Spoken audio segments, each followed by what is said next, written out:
සද්ධා බුද්ධ සම්පන්න වාසනාවන්ත පින්වතුනි පින්වතියනි භාවනා කරන්නට සූදානමින් භාවනා කරන්නට බලාපොරොත්තුෙන් සිටින පින්වන්ත ඔබට මම ගිය සතියේ මේ භාවනා වැඩසටහන තුලින් භාවනා කිරීමට යාමට පෙර භාවනා කරන්නට සූදානම් වෙන යෝගාවචරයෙක් දුරු කළ යුතු දස පලිබෝධ ගැන සඳහන් කළා.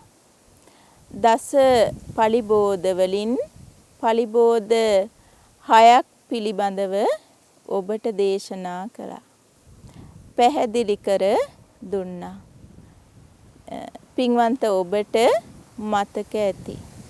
ආවාස පලිබෝධය, කුල පලිබෝධය, ලාභ පලිබෝධය, ඥාති පලිබෝධය, ඝන පලිබෝධය කියන මේ පලිබෝධයන් දුරු කරලා යමෙක් භාවනා කරන්නට පිවිසෙන්නේ කොහොමද කියන එක ඔබට දේශනා කළා. පින්වතුනි මේ දස පලිබෝධ අතරින් තවත් 4ක් තිබෙනවා ඔබට දේශනා කරන්නට. පින්වතුනි එයින් එකක් තමයි අද්ධාන පලිබෝධය. ඒ කියන්නේ ඔබ භාවනා කරන්නට හිතනවා නම් භාවනා කරන්නට යන්න හිතනවා නම් ඒ හිතන සූදානම් වෙන ඔබට ගමනක් යන්නට තිබෙනවා නම් අපි හිතමු භාවනා කරන ඔබට දඹදිව වන්දනාවේ යන්න තිබෙනවා. ඒ වුණාට වන්දනාවේ යන්න තව මාසයක් විතර තියෙනවා. එහෙම නැත්නම් වන්දනා ගමනක යන්න තිබෙනවා. ඥාති මිත්‍රාදීන්ගේ විවාහ උත්සවයකට වගේ, ගෙට ගෙවදීමකට වගේ උත්සවයකට ගමනක් යන්න තියෙනවා. මෙහෙම ගමන් බිමන් යන්න තිබෙනවා නම් ඒ යෝගාවචරයා මේ කියන ගමන් බිමන් ගිහිල්ලා ඉවර වෙලා තමයි භාවනා කරන්නට එන්න ඕනේ. එහෙම නැත්නම් පින්වතුනි ඔබ භාවනා කරන්නට ඇවිල්ලා ඒ ගමන යන්නට තව ටික දවසක් තියෙනවනේ. ඒට කලින් භාවනා කරගන්නට ඕනි කියලා ඔබ භාවනා කරන්නට එනවා. ආවට පස්සේ අදාළ කමටහන අරගෙන භාවනා කරමින් යනකොට ඔබට මේ යන්නට තිබෙන ගමන ගැන මතක් වෙනවා. මම මොනවද අරගෙන යන්න ඕනි? මොනවද ඇඳගෙන යන්න ඕනි? මම කොයි විදිහටද යන්න ඕනි? වාහනයකින් යනවද? කවුරුන් සමග යනවද? කොයි වෙලාවට යනවද? මේ ආදී වශයෙන් පින්වතුනි ප්‍රශ්න රාශියක් ඔබේ හිතට ගලාගෙන එනවා. ඔබ නොදැනීම භාවනා කරන කමටහන පැත්තකින් තියලා තව දින කීපයකින් සති කීපයකින් ඔබට යන්නට තිබෙන ගමන ගැන මතක් කරනවා. ඒ ගැන සිතමින් ඉන්නවා. මෙහෙම ඉන්නකොට ඔබට හරියට භාවනාව කරගන්න බැරි වෙනවා. ඊට පස්සේ භාවනාව එපා වෙනවා. මං කොච්චර උත්සාහ කරත් මට භාවනා කරන්න බැහැ කියලා හිතෙනවා.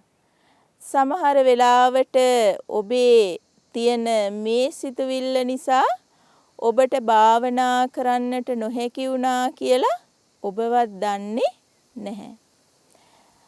ඊළඟට පින්වතුනි ඔබ මේ දැන් මේ ගමනට සූදානම් වීමට යන්නට ඇති නිසා භාවනාව නිකම්ම අතරමඟ දාලා යන්නත් බැරි නිසා අරණ්‍ය සේනාසනේ තියෙන අඩුපාඩු ආදිය සොයනවා. මොකක් හරි හේතුවක් සොයා ගන්නවා. එහෙම සොයාගෙන ඔබ භාවනාව අතරමඟ නතර කරලා දාලා පින්වතුනි යන්නට යනවා. එතකොට එහෙම කෙනෙකුට කවදාවත් භාවනාවෙන් නිසි ප්‍රතිඵල ලබා ගන්නට බැරි වෙනවා. ඒ නිසා දේශනා කරලා තියෙනවා අද්ධාන පලිබෝධය නැති කරලා භාවනා කරන්නට එන්න ඕනි කියලා. ඊළඟට පින්වතුනි ගන්ත පලිබෝධය.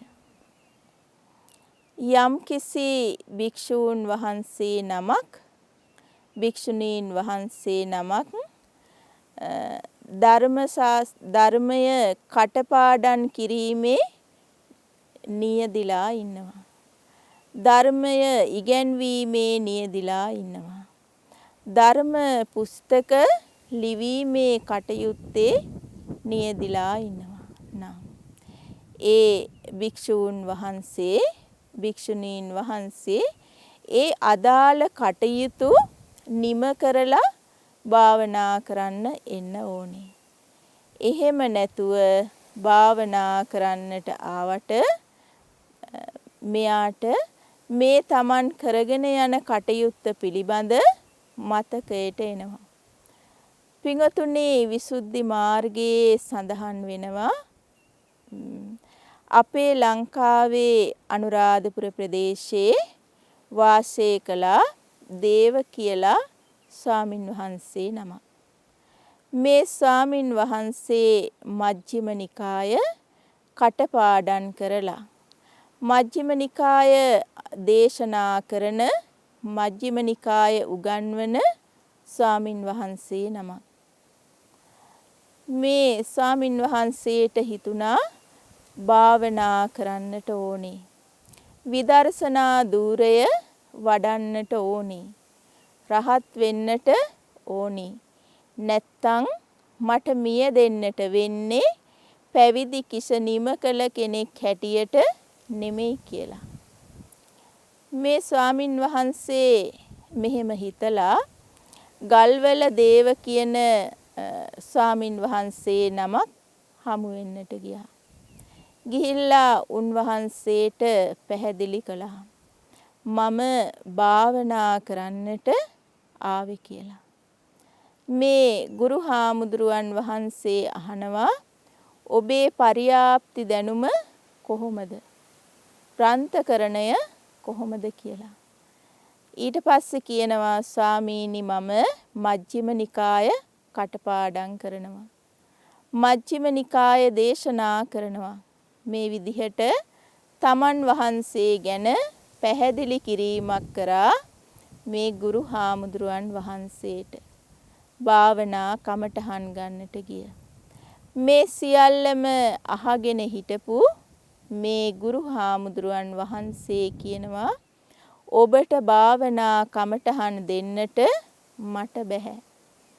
ඒ නිසා ඔබ ආපසු යන්න කියලා. මේ හාමුදුරුවෝ අහනවා ඇයි මට භාවනා කමටහන් දෙන්න බැරි? ඔබ භාවනා කරන විට මතකේ තබාගත් මජ්ක්‍ධිම නිකාය මතක් වෙනවා. ඒකේ මජ්ක්‍ධිම නිකාය කියන්නේ බොහොම ගැඹුරු ධර්ම කොටස් 5ක් අඩංගු වෙලා තියෙන නිකායක්. නිකාය ග්‍රන්ථ 5ක් තියෙනවා මතකේ තබා ගන්න. මේ දේවල් අමතක වෙයි කියලා ඔබ හිතන නිසා ඔබට භාවනාවෙන් නියම ප්‍රයෝජන ගන්න බැහැ කියලා. ඊට පස්සේ මේ දේව ස්වාමින් වහන්සේ ප්‍රකාශ කරනවා ස්වාමීනි මම එහෙනම් මජ්ක්‍ධිම නිකාය සම්පූර්ණයෙන්ම අමතක කරලා දානවා. එහෙම අමතක කරලා දාලා භාවනා කරනවා කියලා ඔබ වහන්සේට පොරොන්දු වෙනවා. දැන් මට භාවනා කරන්නට කමටහන් දෙන්න කියලා. පින්වතුනි මේ පොරොන්දුව අරගෙන මේ ගුරු හාමුදුරුවෝ මේ හාමුදුරුවන්ට විදර්ශනා වඩන්නට කමටහන් දෙනවා. මෙහෙම කමටහන් අරගෙන භාවනා කරන දේව හාමුදුරුවන්ට අවුරුදු 21ක් යනවා රහත් භාවයට පත් වෙන්නට. අවුරුදු 21ක් භාවනා කරලා රහත් තුන මේ හාමුදුරුවෝ රහත් භාවයට පත් වෙලා නුවර අඬබෙර ගහලා ජනතාව කැඳවලා මජ්ක්‍ධිම නිකාය කටපාඩමින් නැවත වතාවක් දේශනා කරනවා. එතකොට උන්වහන්සේට එකම අකුරක්වත් අමතක නොවි පාඩම් හිටිනවා. ඒ නිසා පින්වතුනි මේ ග්‍රන්ථ පරිහරණය කරන එක භාවනා කිරීමට කටපාඩම් කරන එක භාවනා කිරීමට ග්‍රන්ථ ලියන එකත් භාවනා කිරීමට බාධාවක් වෙනවා. අන්න ඒ නිසා මේ ග්‍රන්ථ පලිබෝධේනුත් ඈත් වෙලා තමයි භාවනා කරන්නට එන්න ඕනි. විශේෂයෙන්ම දැන් ගිහි පින්වතුනුත් බොහෝ දැනුගත් පොතපත ලියන පින්වතුන් ඉන්නවා. ඒ පින්වතුන් භාවනා කරන්නට එනවා නම් ඒ වගේම ගුරු වෘත්තියේ යෙදිලා සිටින අය භාවනා කරන්නට එනවා නම් මේ පලිබෝධය ඉවත් කරලා භාවනා වඩන්නට එන්න ඕනේ. ඊළඟට පින්වතුනි 이르දි ලබාගෙන තියෙන එක ධානවලට සමවදින්නට පුළුවන් හැකියාව තියෙන එක. පින්වතුනි මේ 이르දි ප්‍රාතිහාර පාන්නට යම් භික්ෂූන් වහන්සේ කෙනෙක් භික්ෂුණීන් වහන්සේ කෙනෙක් සමත භාවනාව වඩලා මාර්ගඵල අවබෝධ කරගන්නේ නැතුව රහත් භාවයට පත් වෙන්නේ නැතුව එර්දි ප්‍රාතිහාර පාන්නට ධානවලට සමවැදිලා ඉන්නට පුරුදු වෙලා ඉන්නවනම් ඒකත් විදර්ශනා වඩලා මගඵල අවබෝධ කරගන්නට පලිබෝධයක් හැටියට බාධාවක් හැටියට දේශනා කරලා තියෙනවා. ඇයි පින්වතුනි මෙහෙම දේශනා කරලා තියෙන්නේ? පින්වතුනි මේ එර්දි ප්‍රාතිහාර පාන්න පුළුවන් බොහෝ භික්ෂූන් වහන්සේලා එදා සමාජයේ තමන්ට එර්දි ප්‍රාතිහාර දක්වන්නට පුළුවන් නිසා තමන් රහත් වෙලා ඉන්නේ කියලා හිතාගෙන ඉන්නවා. පින්වතුනි ධානයක් උපදවාගෙන එර්දි ලබා ගන්නට නම් తాවකාලික වශයෙන් කෙලෙස් දුරු කරන්නට ඕනි. නැවත කෙලෙස් ඇති වුණොත් මේ ධාන වලින් සහ එර්දි ප්‍රාතිහාර වලින් පිරිහෙනවා. ඒ නිසා මේ ධානවලට සමවැදිලා ලෞකික ධානවලට සමවැදිලා එර්දි ප්‍රාතිහාර පාන භික්ෂු භික්ෂුණීන් වහන්සේලා ඒ එර්දිය ආරක්ෂා කර ගැනීම සඳහා කටයුතු කරනවා මිසක් එතනින් එහාට විදසුන් වඩලා රහත් වෙන්නට කටයුතු කරනවා බොහොම අඩුයි. පින්වතුනි අපේ අටුවාවේ සඳහන් වෙනවා අපේ ලංකාවේ බොහොම ප්‍රසිද්ධ විහාරස්ථානයක් තියෙනවා. ඔබ හැම කෙනෙක්ම දන්නවා සිතුල්පහුව විහාරස්ථානය. මේ සිතුල්පහුවේ පින්වතුනි එදා බොහෝ රහතන් වහන්සේලා වැඩ සිටියා. මේ සිතුල්පහුවේ භික්ෂූන් වහන්සේ නමක් වැඩ සිටියා. මේ භික්ෂූන් වහන්සේට එර්දි ප්‍රාතිහාර පාන්න පුළුවන්. ඕනිම දෙයක් මවලා පෙන්වන්න පුළුවන්. ඕනිම දෙයක් එ르දියෙන් කරන්නට පුළුවන්. ඒ නිසා මේ භික්ෂූන් වහන්සේ මේ එ르දි ප්‍රාතිහාර පාන්නට සූදානම් වෙලා පුළුවන් හැකියාව ඇති කරගෙන අවුරුදු 60ක් වෙනවා. ඒ නිසා උන්වහන්සේට මේ අවුරුදු 60 තුලම తాවකාලිකව Taman ළඟ තිබුණ ක්ලේශයන් දුරු වෙලායි තිබුණේ. උන්වහන්සේ සිතාගෙන සිටියා මම රහත් වෙලා තමයි ඉන්නේ කියලා.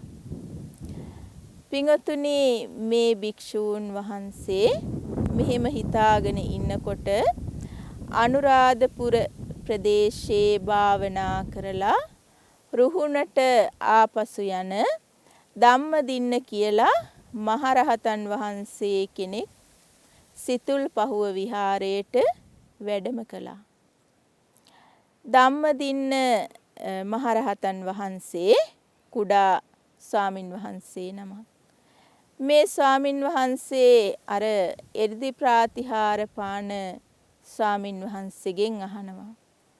ඔබ වහන්සේ පැවිදි කිස නිම කරලාද ඉන්නේ කියලා. ඊට පස්සේ කියනවා ධම්මදින්නේනි මං පැවිදි කිස නිම කරලා 60 අවුරුද්දක් වෙනවා කියලා. ඒ කියන්නේ පින්වතුනි රහත් භාවයට පත් වෙලා අවුරුදු 60ක් වෙනවා කියලා. ඊට පස්සේ මේ ධම්මදින්න රහතන් වහන්සේ